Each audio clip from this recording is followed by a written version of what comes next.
Shri Ganesha Sharada Gurubhyo Namaha Agajanana Padmarkam Gajananam Aharnisham Anekadam Tam Bhaktanam Ekadantam Upasmahe.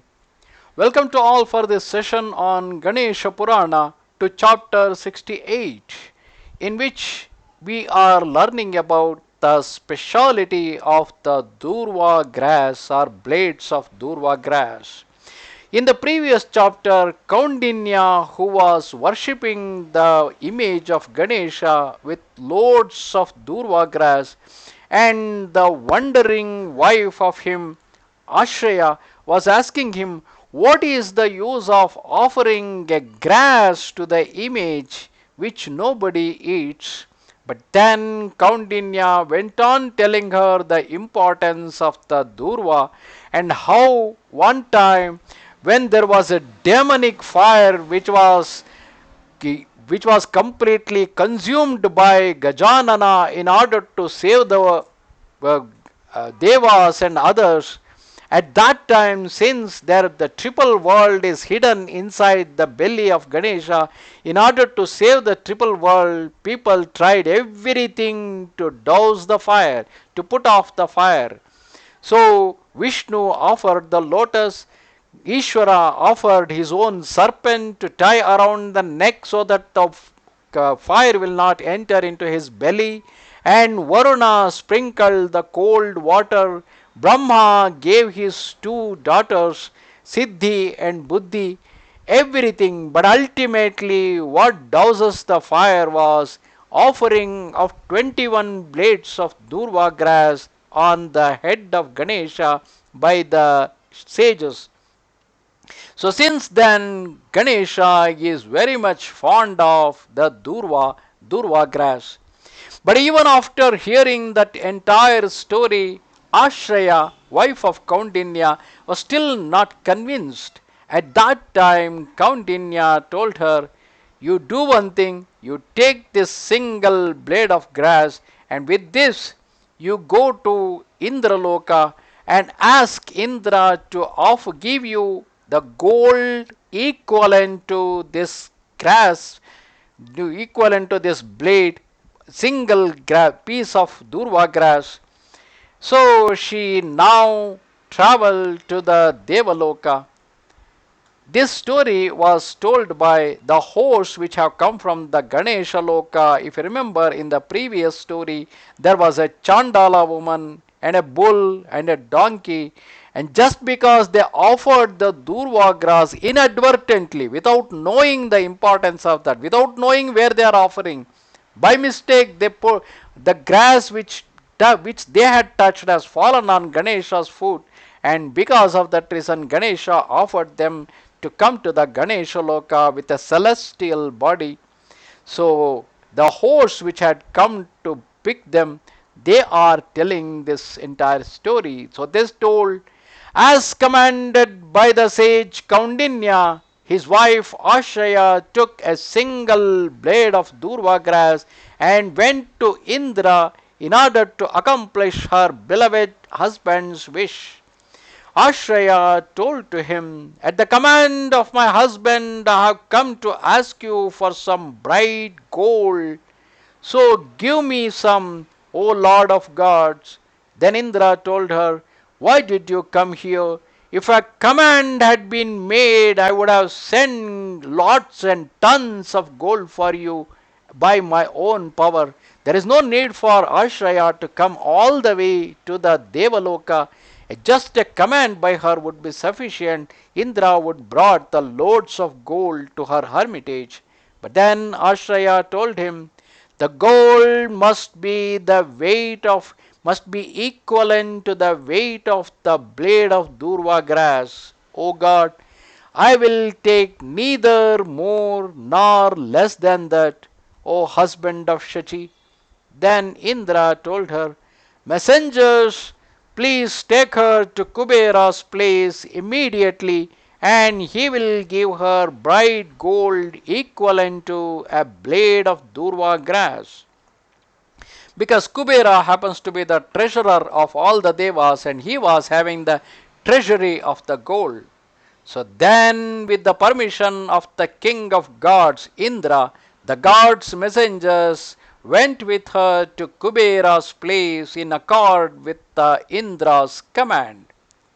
The messengers told to Kubera, Indra sent this good lady who is a sage's wife with me. Give her gold equivalent to a blade of Durva grass. Now that she has reached your place, I am going obeisance to you, O god Kubera. Then Kubera told her, I think this is absolutely amazing. Indra, Ashraya and the sage are mad and don't know how much gold is equivalent to for a simple blade of Durva grass. Will there be too much, or haven't they asked for enough?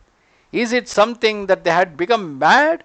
Or is it that they are not interested in asking enough amount of gold? If it is to be asked, I would have given tons of gold.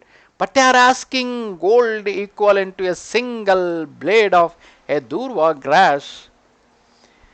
And so he gave enough gold to her, but fearful of her husband and in doubt whether it was too little or too large, she did not take it. He placed the blade of Durva grass on a goldsmith's scale, but the gold did not equal it in weight. So Kubera brought out huge amount of gold so that he can offer it to Ashraya. But then, because Ashraya clearly told him that she don't take the gold which is neither less nor more than the weight of the Durva grass. So because of that reason, he took a scale and put Durva grass on one side and put his gold on the other side. Earlier he was using a goldsmith's scale, so which is sufficient to weigh a Durva grass because it is too low in weight. But then all the gold he had brought was not even equal to the weight of the Durva grass. And then he brought a merchant's scale which can weigh heavy weights. Merchant scale was then brought, and on that also there was no equivalence, nor was equivalence with the blade of Durva grass reached on the scales of an oil miller, which is much more bigger scale. Another balance was then fixed there, and on one side of it gold was put, and on the other side a blade of Durva grass. Then still the leaf, the Durva grass went down. That means all the gold, whatever he has brought, was not even equal to or somewhere nearer to that Durva grass. And Kubera placed another piece of gold on it and many more. But even then there was no equivalence between it and the Durva grass. Then he placed the entire wealth of the treasury on it, and it was high as a mountain. However, even that was not the equivalent of the blade of Durva grass. Filled with surprise, Kubera then summoned his wife and said, At my command, O lovely lady, ascend that set of scales which is in front of me. If not, I will equalize it in order to preserve my own wealth. Loyal to her husband, she then ascended the scales at his command, but even she was not its equivalent. Kubera then placed his entire city, Alaka Nagara, in the middle of the scales, but the blade of grass did not go up. Hearing of this from his messenger's mouth, Indra came mounted on his elephant, and with his own wealth he himself ascended the scale. That means Indra himself, along with all his wealth, he ascended the scales. However, he too went upwards and not the Durva grass. Even with that, the Durva, though all those things put together, was still not equivalent to Durva grass. Face downcast, he became anxious, wondering what is this. He thought of Vishnu and Shiva, hoping they would ascend it, And they both came with their cities and ascended the scale. That means, along with Vaikunta and Kailasa, everything was put on the scale. But still, however, the blade of grass did not visibly go upwards. After that, just as birds go to their own nests when the end of the day has come, Vishnu, Shiva, Kubera, Varuna, Indra, Agni, and Maruts departed and went to Koundinya, as did the gods and the divine sages, the serpents, Vidyadharas, and the perfected sages. After they had all made obeisance to the sage, they spoke, their minds agitated. They told him, "As a result of seeing you, O sage, our misery has now gone, and there will be good fortune ahead for us because of your previous merit. It is obvious to us that your wife took our vitality, but we cannot understand the power that came from one blade of Durva grass. Even the triple world is not the weight of a blade of Durva grass. Who could truly know the power of the blade of Durva grass you have devotedly offered and which is on Gajanana's head?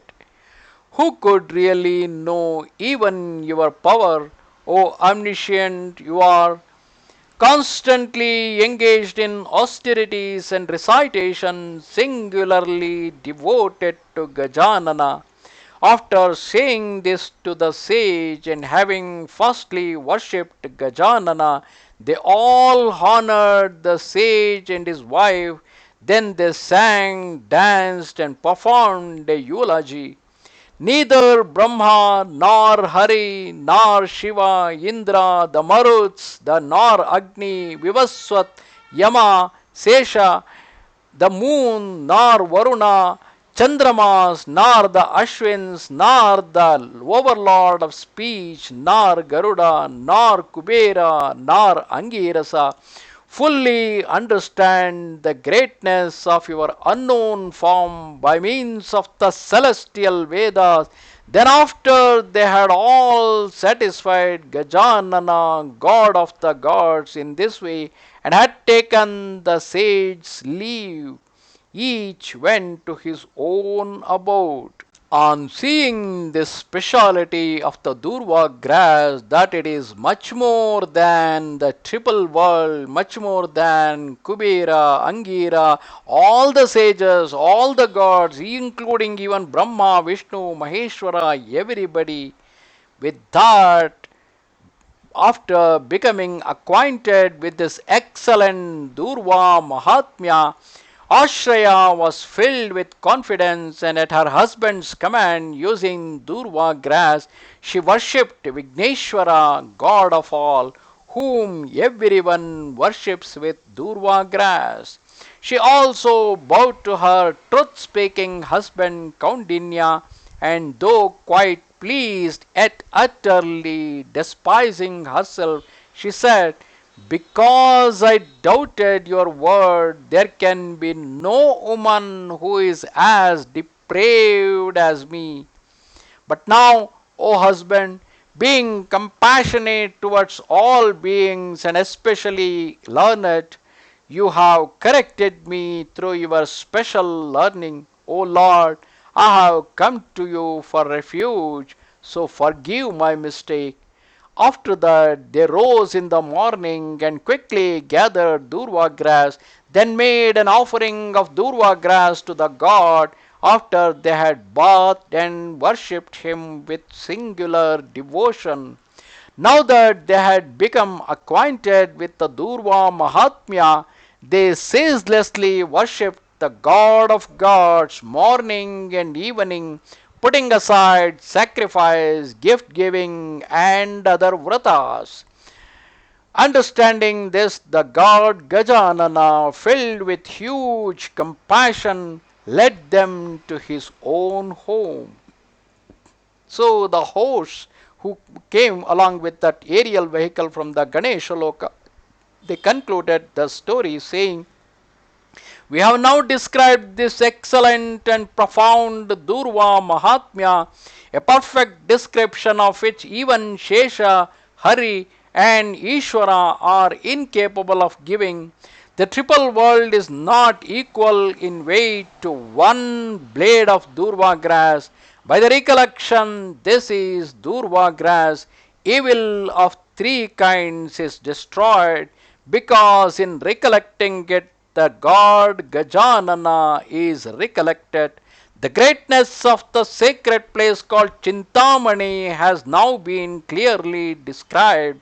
The act of hearing it or reciting it or meditating on it gives results such as bodily enjoyment and liberation. For this reason, an auspicious aerial vehicle was sent for these three people, as from the mouth of donkey and the bull, Durva grass fell on to the god, and a piece of Durva grass fell on to Gajanana. It had been taken by the destructive wind from a bundle of grass which was there to alleviate the coldness of the Chandala woman. That Chandala woman brought a bundle of Durva grass, and from which, because of the breezing air, one piece of Durva grass flew away, and it had fallen on the head of Vinayaka. Being fond of Durva grass, Vinayaka was fully satisfied, and because they were now without evil, he offered his presents to those three. That means they have been invited to join Ganesha in his Loka, Ganesha Loka.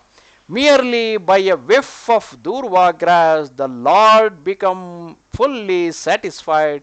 How much more if it is placed on his head with assiduous devotion?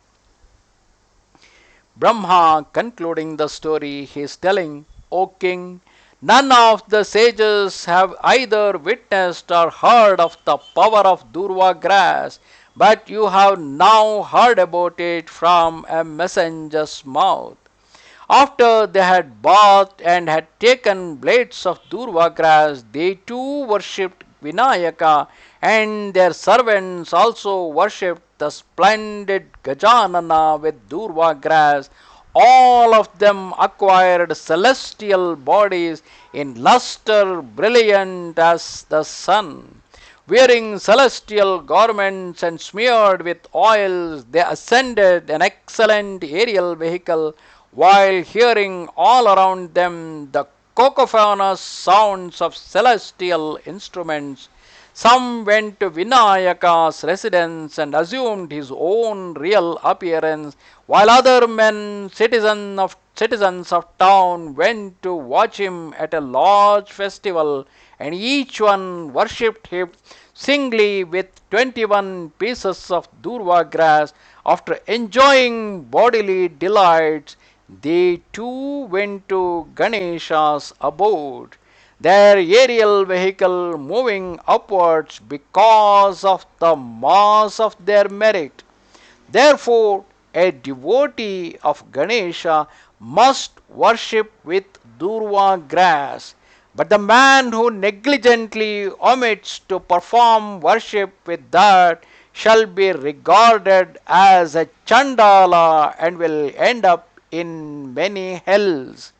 A person should never look upon his face, but whoever, even if he is an evil doer, should worship Gajanana, God of gods, with Durva grass, and he will be purified by a vision of him.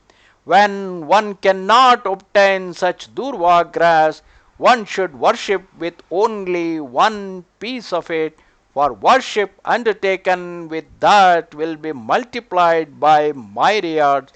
There is no doubt of it.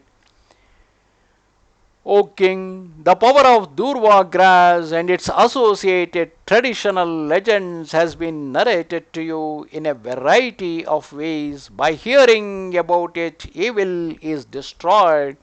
This should not be told to one who has malignant mind, a doubtful mind, but it should be communicated to a beloved son. Finally, Indra told him, after he had heard this most excellent tale from Brahma's mouth, he experienced the highest pleasure and bowed to Brahma.